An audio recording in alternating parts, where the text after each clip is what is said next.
James Young is one of the most unforgettable people you'd ever hope to meet. He lives and breathes rock and roll as the owner of Cherry Bar and lives unapologetically large, from his bespoke Elvis-inspired suits and magnificent hats to his unabashed passion for food and his general zest for life. He's a father of 3 sons, which he takes very seriously. And he's been with his partner Miranda since 1987. That's 36 years and counting. She very quickly enforced a 2:30 a.m. curfew for her new party-loving boyfriend. Let's see if he's still the same. Welcome to the ChrissieCast, James Young. Oh, Chrissie, what a pleasure to see you and to be here. Now, this curfew that your wife put in, is that true? 100% true. Have to be home by 2:30. I actually own a few bars in Melbourne, most of whom have a 24-hour licence or 5 a.m. licence. Never been there when they've closed. And because I always leave at 2 to be home by 2:30. And either my staff are as fearful of Miranda as I am, or they just don't like me because I get the tap on the shoulder at 10 past 2 saying, just reminding you, James, you've got to be home by 2:30. Now, occasionally I make the mistake, but I always pay for it because people make the mistake of saying, these are a once-in-a-lifetime opportunity.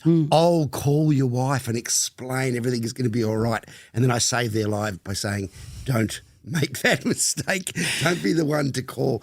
So, and you know, the people that I work with, to be honest, people will get burnt out if they go out on Friday nights and they come back on Monday and they do it for 6 months. Not only will they be burnt out in 6 months, they won't recover from that for 3 years.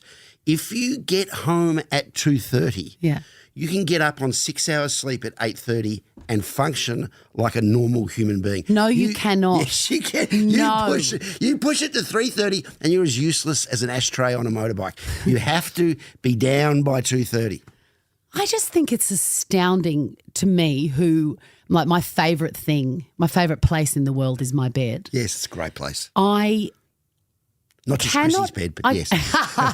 I can't fathom the pride that you are expressing by saying that you've never been at a place at 5 a.m. when it closes. Like for me, strike that, reverse it. I'm generally gone from places by 5 p.m. and in bed. Well, can I just say, the only thing I love more than coming home after a great night of partying, having seen live music and being up till 2:30 is, of course, going to bed at 8:30 on a Tuesday or a Wednesday night, just sneaking off. I don't think we can make it through another episode of Jack Reacher. It's 43 minutes long. I think we're gone. And the thing that Miranda doesn't like, which I suppose helps, is I can fall asleep in half a second. Any time of the day, and I could drop for you right now. Really? I could drop and give you 10 minutes. Yeah, but that's because you're out until 3 a.m. talking shit with people. Well, that's why you have to be home by 2:30 as well, because once it gets to 2, we've talked enough shit. I'm just repeating myself after 2. Of course. We've covered all bases. There's no need to be out you're just repeating yourselves. There's unnecessary withdrawals of $300 from your ATM. You just do not need that. James, do you think that you have a personality disorder? Absolutely, all the good ones do. If you're not living on the edge, you're taking up too much space. It's an extraordinary love of people and music that you have dedicated your life to. Well, I do love live music. I mean, as I say to Miranda, it's a pity that I'm not into stamp collecting or even book collecting, because I happen to be addicted to live music. It wasn't my choice. And if I don't see live music a minimum of twice a week, and I'm not talking about big concerts necessarily with the Rolling Stones and AC/DC, I'm talking about new up-and-coming band Aardvark from Melbourne and Willie J and the Bad Books playing at the gym in front of 17 people. Have to see it minimum twice a week or I go a bit cuckoo. Do you play anything yourself? Well, needless to say, Chrissie, of course, if you were having an 18th birthday party in the Mount Waverley, Glen Waverley area in the summer of 83, 84, you were calling on Nervous Rex, REX. My boobs are tingling just with the mere thought. With me on lead vocals and everything else I could play, so the alto saxophone and the harmonica. And we had some original songs. The first song that I wrote, the lead singer of Nervous Rex. I was going to say, what was the band called? Did Nervous Rex have 2 X's on the end? No, just the one, but it was REX as in T-Rex. And my first song was Criminal Ways. And I look back to myself as tough 17-year-old. My version of criminal ways would have been stealing a musk stick from the local tuck shop. And I wrote an instrumental on the harp, Back Beaches of Lawn. Oh, my God. But we were covering the Stones and the Sex Pistols and the Doors and the Monkees. It was a lot of fun. And we even did Muddy Waters because I wanted to play the alto sax. We even did I'm a Man. We passed 21. At the time I was 17. But I had to be able to play me on the sax. But after we came to the end of that fantastic summer where we ruled, my green paisley shirt ruled the summer of 83, 84. And I came to my band and broke their heart when I said, look, sorry, I was born with musical taste. I'm shit, you're shit, we're shit. Someone's offered me $300 for the alto saxophone.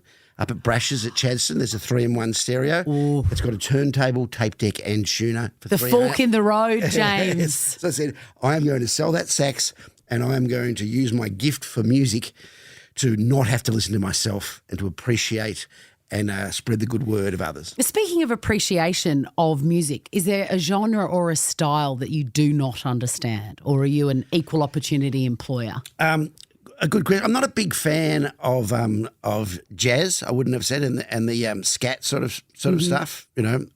But your tastes do evolve, don't they? I didn't like country and western music at all when I was a teenager, and now I absolutely love it for the songwriting. I wasn't very open-minded to reggae music when I was younger. Really? And now I I thought everyone went through the Bob Marley and the Wailers summer, for sure.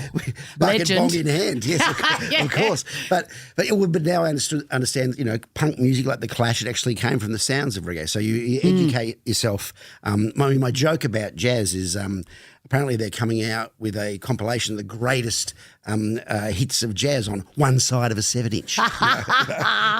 But I'm always sort of attracted to rock and roll. And when I went and saw like hip-hop stuff or techno stuff, which I didn't like much when I was younger, I realised that even for me, the concept of rock and roll, it's not necessarily sound, it's an attitude. So if you walk into a tent at the Splendour in the Grass Music Festival and there's 10,000 people jumping up and down with their arms in the air. Fresh hell for me. Fresh hell.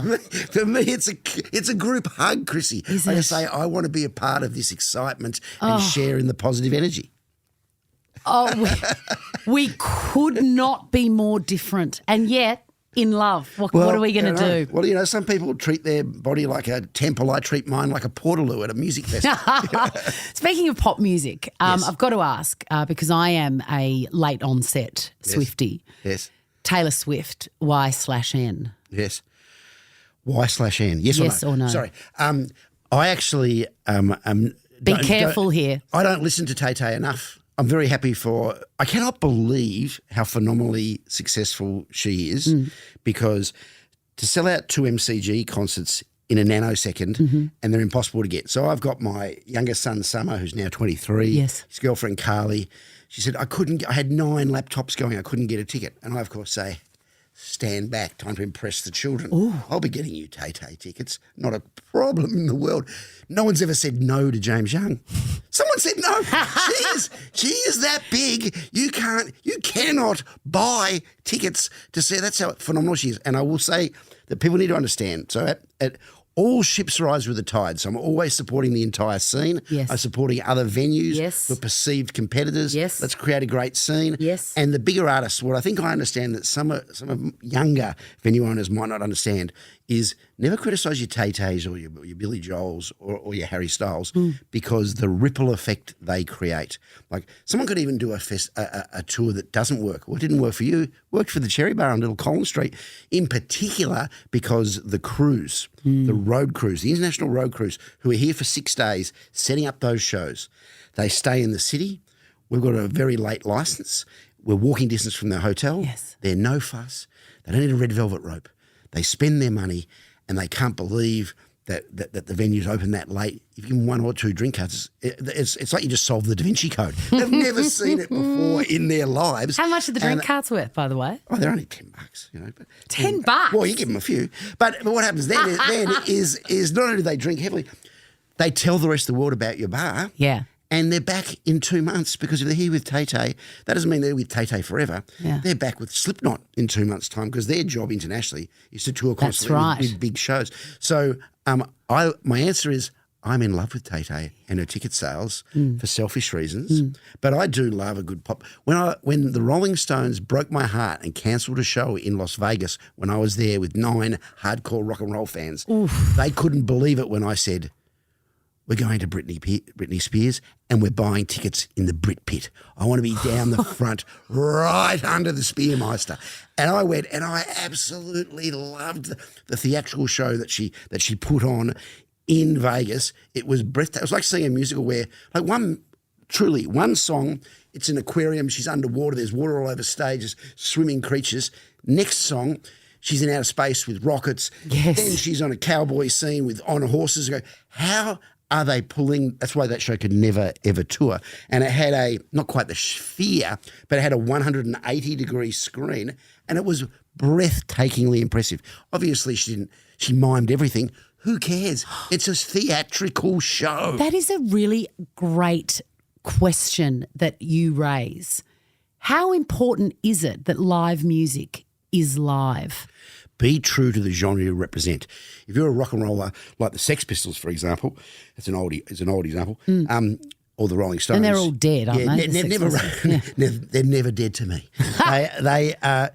You've got to play rock and roll live. But if your show is a theatre show, Yes. particularly it's in Vegas, you can crimp a bit. And let's talk about bands that you might expect something better from. So Motley Crue, who toured recently. Now, when I hear that there's a guitarist supporting the guitarist underneath, or if I'm hearing that there's a vocal track in Paul Stanley's ear from Kiss to help him hold the note on his last tour, I don't have a problem with that. That's Make fine. the show as good as you possibly can. Yeah. And give the audience, what they want, which is a fantastic show. If you saw Motley Crue without any backing or help in 2024, they need help. They do need help. They need every piece of help that they could possibly I saw an get. interview recently with, I think it was Tommy Lee, and he said that at times in his career, he was drinking a certain amount of vodka every day, and it was an American measurement, which nobody understands.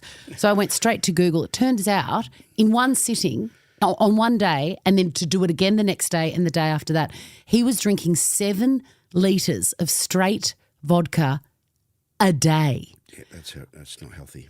No, it's not healthy. What's the most that you've ever put away in one sitting? That's a little bit unfair. I think on in younger days, on the summer holidays, it would be possible to put away nearly 1 litre a day, maybe 1 litre a day. And when would you start? I never start until the yard arm hits 12, so 12 noon. Pretty easy when you're getting up at 11:55. This has turned into how Tommy Lee are you? Have you ever hooted a horn on a boat with your penis? Fly/N. I haven't. I mean, I haven't. I couldn't start a jelly bean box. Have you ever slept with Pamela Anderson? I've not. Did have a crush on Pamela when I was younger. Who didn't? I still do. She's magical. Yes, she is. And what and they taught us that 2 + 2 = 5 when it comes to celebrities and personalities and world attention. They're still. I mean, they're world known names. Yeah, absolutely.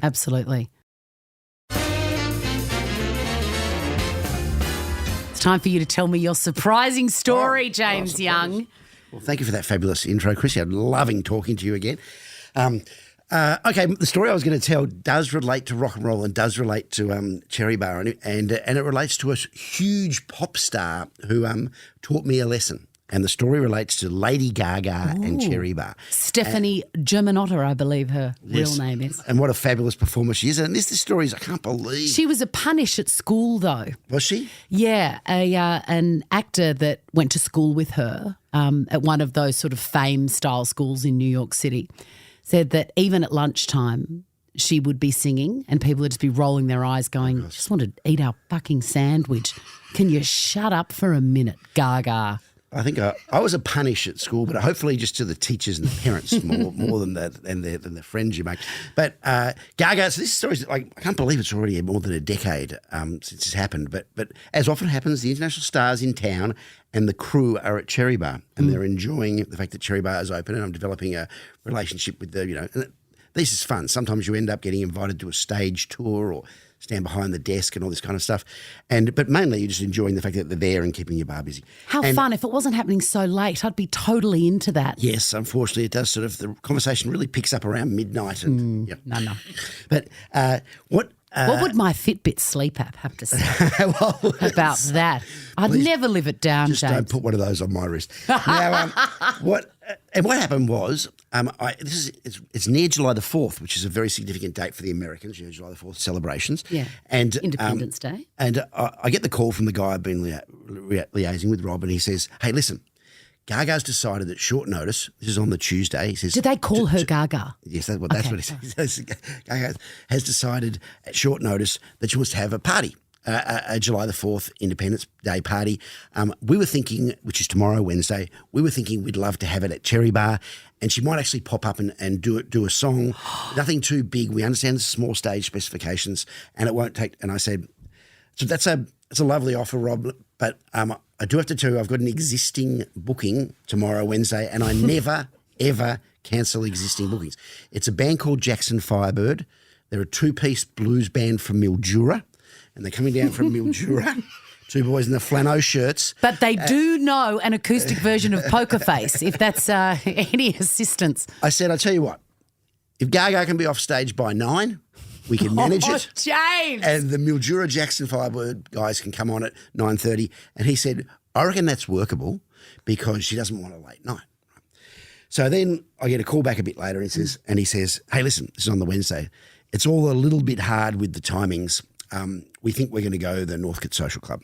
And I say, fine, makes sense to me, go for it. Now, in the back of my mind, you need to understand, Chrissie, that I get these calls all the time, and 75% of the time these things don't happen.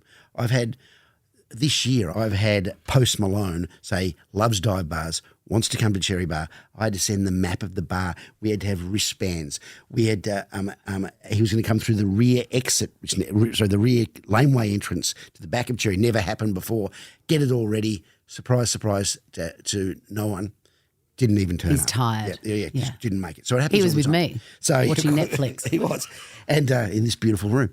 And I said, I understand, no problems at all. And then that night, that Wednesday afternoon, I think I got a call from Sasha French, who was the producer for a show with our friend Kate Langbrook, and said, I hear that Gaga's playing at Cherry tonight. I said, no. That's not true. It's moved to the Northcote Social Club, but I'll be very surprised if she performs the song. I go to bed. It's a nice early night. You would have loved it. 3 in the morning.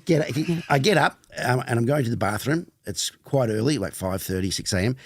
And I look at number my phone. Number 1 or number 2? It was a thinking moment. Okay. And Sasha sends me a text with a photograph of Gaga performing on stage at the Northcote Social Club. And I look at Not at your venue. Not at my venue because I'd pushed her there. So I publish a one-line post on the Cherry Facebook which says, world's most credible booker or world's greatest idiot. Knocked back Lady Gaga thinking she would, and she performs at Northcote Social Club. Then I just sent it out and I go back to bed. And then because Gaga at that time is the biggest artist in the whole world and they're all looking for a different angle, it was Joe Roberts from The Age who spoke to me first and said there's a bit of traction on this post. And then she wrote a little article online at The Age which exploded, and then suddenly it was absolutely everywhere to the point where the Mirror newspaper in London, not online, the newspaper, ran the page 3 story.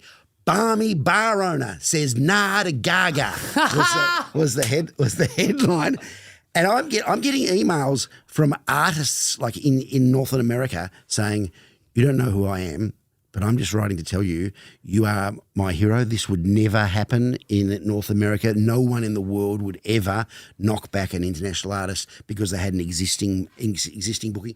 And then I'm turning up on Spanish television where, like, it's the news. And someone will go, Cherry Bar, Lady Gaga, James Young, idiot. You know? So then what happens is, if I just think this would be an interesting part of the story. Had I put Gaga on that Wednesday night, yeah, I believe the bar would have probably taken about $7,000 more than it would normally take on a Wednesday. That weekend at Cherry, that Friday and Saturday, we took $35,000 more than we would normally take. And I had Jackson Firebird locked in for a residency, the unknown two-piece Mildura Blue. I'd already forgotten their name. Yes. Well, they got a deal with EMI Records. A major label gave them a deal, and the next 4 weeks, James, you're doing God's work here. At the Cherry Residency, the place was packed to see this band, Jackson Firebird, who of course came out with T-shirts with Gaga references. So that's the fascinating part one. But wait till you hear the Gaga part two. Oh my God! Of the James Young, because remember, I never said no to Lady Gaga. It's not like I said. Part of there was an innuendo in the stories, not rock and roll enough. Yeah. Said absolutely not. She's rock and roll. Of course she's rock and roll. The newspapers got you wrong. They got it wrong. I can't believe it. So almost exactly 2 years later, precisely 25 months later, Lady Gaga's in town, right? And the biggest, I mentioned before about the stars saying they're coming and they don't come. The biggest stars, they never tell you they're coming. So in the past, when Axl Rose and Guns N' Roses have turned up, Metallica's turned up, Neil Young's turned up, they never tell you. They're just How there. quickly do you get from your house in the leafy suburbs to your bar when Colin calls you and says, Axl Rose has just walked in? Yes, it's amazing, the flight times. Yes. If the Uber wait is over 1 minute, I'm sorry, I'm driving. The speeding fines. But Lady Gaga turned up to Cherry by herself. No security, no bodyguard, no entourage. No goosebumps. No, I'm not, I'm coming, give me my private room. And wait for this. She stayed at the bar for 5.5 hours, never going into the rear VIP so-called cocktail bar area. I love She her. danced on the stage with everyone who wanted to, and I've shown you the picture. She danced on the Cherry Bar, and I know for one, her attitude was, James Young, I'm going to leave my footprint both literally and metaphorically on your bar. If you're going to tell Gaga not welcome at Cherry Bar, and she's prancing around on the bar, I will say that 2 years ago when the incident happened, and Gaga had moved on to Perth, I got a call from my Roger Field, who was the CEO president of Live Nation. Yeah, who I know love well. Roger Field. He rings me and says, James, why am I at a dinner with Lady Gaga and all she's doing is talking about who's James Young, what's happening at Cherry Bar? So it obviously stuck in her craw 2 years earlier. Yeah. But the great thing about Gaga's appearance was, for one thing, she loved the bar. She loved DJ Mermaid, who was DJing, and she was making the most impressive rock and roll song requests. So yes, she wanted AC/DC, but she didn't want Thunderstruck. She wanted Squealer. No one requests Squealer. You're going deep cuts. What else did she request? Well, she was Can you requesting remember? Judas Priest. Wow. And, it was very impressive how she knew her rock and roll. Anything else more? I love this. I have to look into it, Chrissie. I can't remember. It's a while back, but it was impressive. It was obscure, and she loved dancing to it. And she was. What about Roger Voudouris? You better get used to it. Did she ask? There's a banger. Jonah Louise. Oh, Louise, I love you. I love you. Oh, Louise, I love you. I love you. Hola. That's the best part of it. Thank you. But then Gaga, right, and she's getting very drunk. Obviously, we would mind her responsible service of alcohol. What does she drink? But she was just smashing anything she wanted. I think she was, she was doing the Suburban and Coke. She was drinking. But here's the point. When she left Cherry Bar, and I had to keep this out of the paper at the time because I didn't want to appear that Cherry was irresponsible at service of alcohol. She was wearing like stockings and she was pretty lightly dressed. I would say that she looked like she was in her lingerie with ripped stockings. Wow. She crawled up AC/DC lane on her hands and knees to the top of the laneway. Oh my God, it sounds like that's scene from The Ring. To get terrifying. It is to get into her car and leave. And then her first post in the morning was, "Thank you, Cherry Bar Melbourne, for the greatest hangover of my life."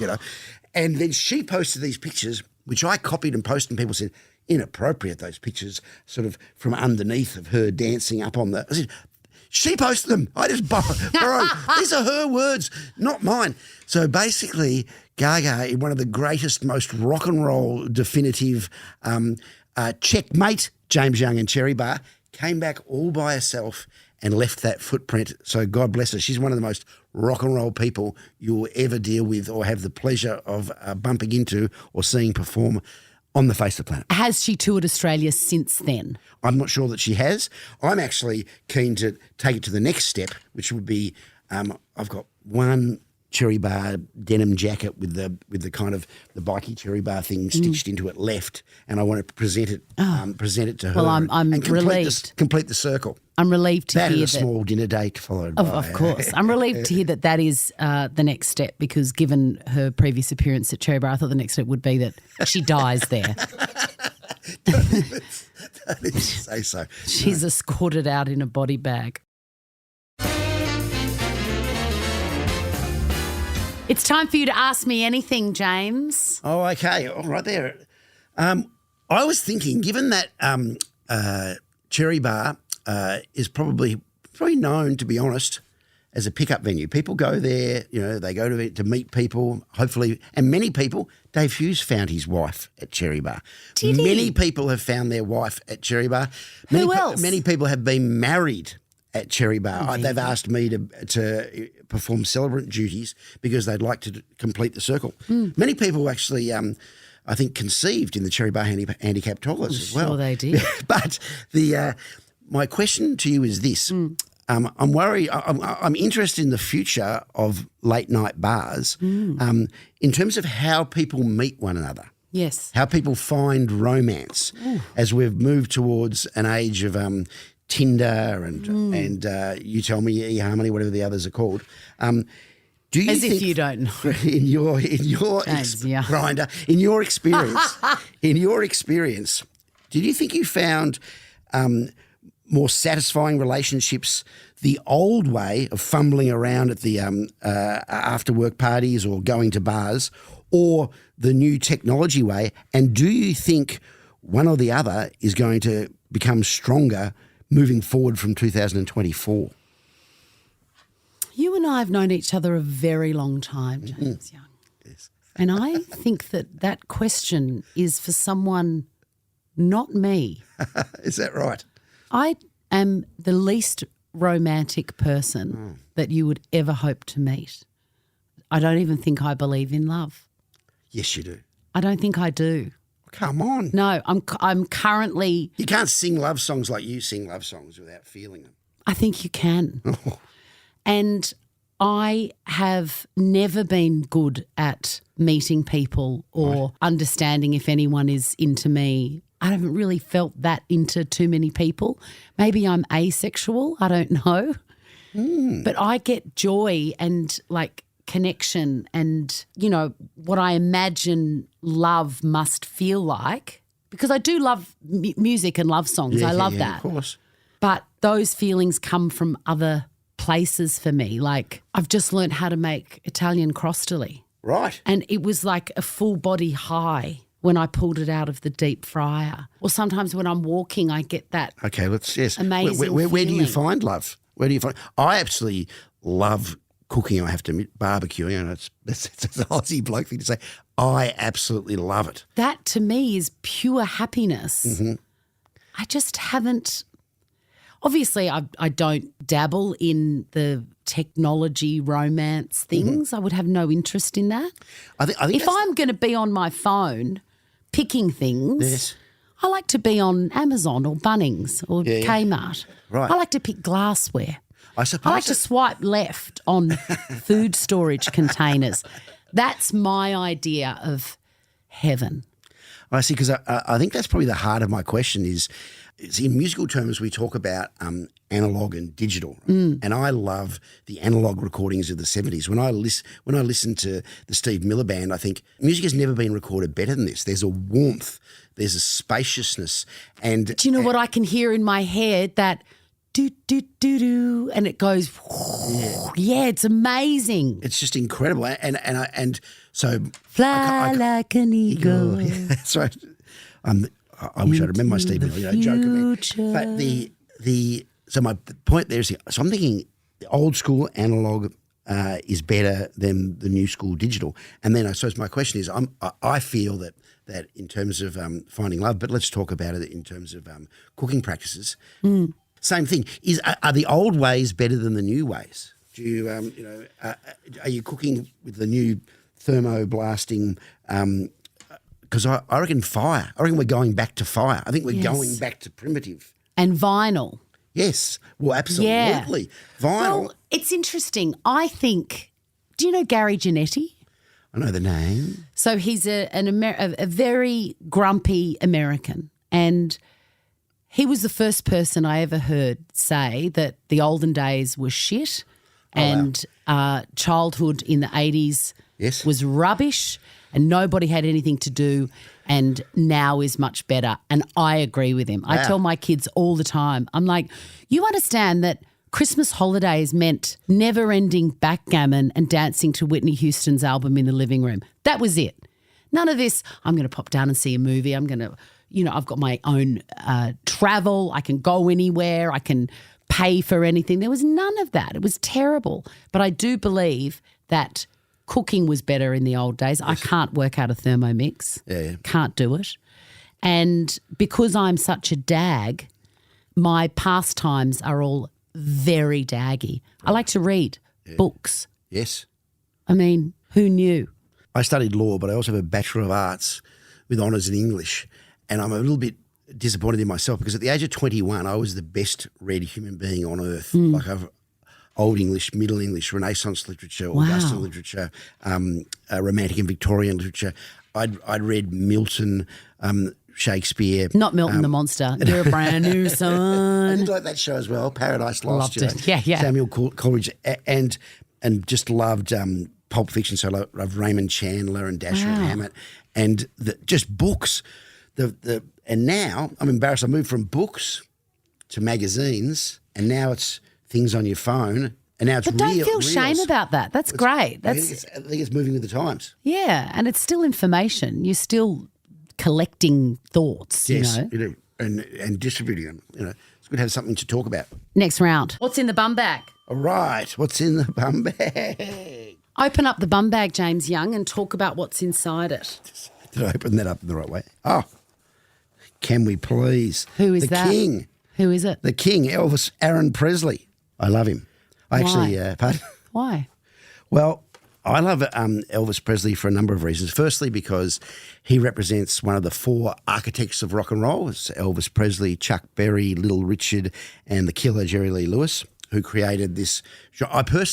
I feel so lucky that in the, 60,000 odd years that human beings have been on Earth, that I'm alive during the 50-year period that rock and roll is alive, because it's the most important thing in my whole life, and I love it more than anything else. And this man, and also just for the record, the greatest looking human being who has ever walked the planet, male, female. Without question. Just unbelievable. And the greatest head of hair, the voice and the generosity. Why is it that Elvis Presley, when he came into money, would go to a Cadillac display, dealership, and anyone who was daydreaming about owning a Cadillac, he would buy them all Cadillacs. So all the six families just looking at these cars, everyone gets one.